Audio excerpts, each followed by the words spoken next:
అభివన్ భువన్ వివాదంలో మరో మలుపు తిరిగింది. ప్రస్తుతం భువన మాట్లాడుతుంది. ఆ లైవ్ చూద్దాం.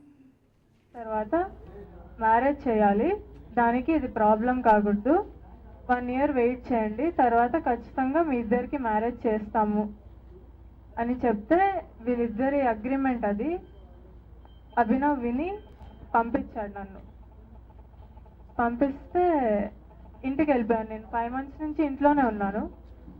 చిన్న చిన్న ప్రాబ్లమ్స్ వస్తూ పోతున్నాయి, అవంతా పెద్దగా పట్టించుకోలేదు. ఒక 20 days బ్యాక్ వచ్చేయి ఇంటికి అంటే నేను వెళ్ళిపోయాను. ఇంటికి వెళ్తే డాడీ వాళ్ళకి చెప్పకుండా వెళ్ళిపోయాను. రోజు ఇట్లా కలుస్తున్నాము, అట్లే కలుద్దామని వెళ్ళాను. ఇంకా ఇట్లా నేను టెన్నిస్ అన్నీ ఆపేశాను తన వల్ల. టెన్నిస్ లేదు, కాలేజ్ లేదు, ఈ ప్రెషర్స్ అన్నీ తట్టుకోలేక నేను ఆడలేక ఆపేశాను.